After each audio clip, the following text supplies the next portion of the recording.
Here we're asked to graph this cube root function. And to do that, I'm going to make us a little XY table here.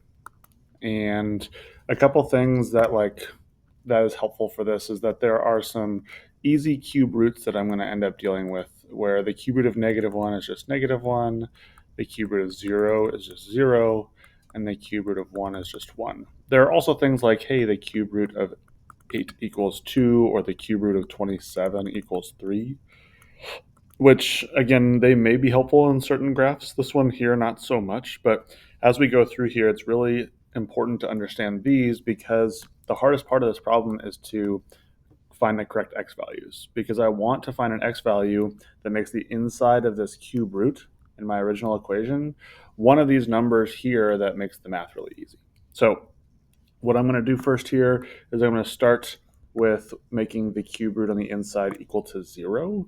So I would plug in 2 into this equation here, and so I got, y equals 2 times the cube root of 2 minus 2 plus 4. And now I just kind of go through the algebra of solving what y is equal to. So the cube root of 2 minus 2, this is just 0, and 2 times 0 is just 0, which gives me my y value of 4. So again, because I made the cube root nice and simple, it makes the math nice and easy.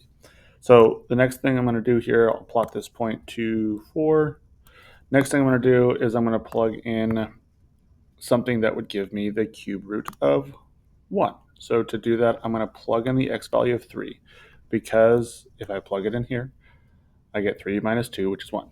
So y equals 2 times the cube root of 3 minus 2 plus 4. Cube root of 3 minus 2 is just 1, and 2 times 1 is just 2, which would give me plus 4, which is 6.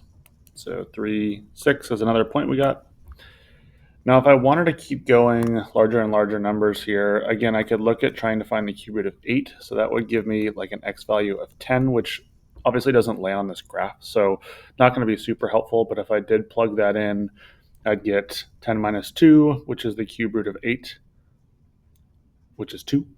And 2 times 2 is 4, plus 4 would give me 8. So I don't know, somewhere around here-ish would be another point. But again, it doesn't really land on my graph, so I'm not going to be particularly worried about that point necessarily. But then I'm going to go ahead and go the other direction and try and get an x value of -1, a cube root of -1. So I'm going to plug in positive 1 into my x value. So I got y equals 2 times the cube root of 1 minus 2 plus 4. 1 minus 2 is -1. The cube root of that is just -1. And -2 plus 4 is just 2. So when I plug in 1, I get 2. And then just to round this out, again, I'm going a little overboard here, but if I wanted to get one more point here, I could technically get the cube root of -8. So I could plug in -6.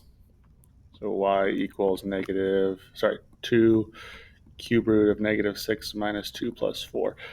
This would give us 2 times -2, which would give me 0. And so again, I'm going a little overboard on the points here, but just to give you kind of the general shape of this here is the cube root is going to go through all these points and kind of give us that S-looking shape. Normally, in the next couple of videos, I'm only going to look for these first 3 points and then know that cube roots kind of give me this S shape. But these are 5 points that really show us what a cube root function looks like.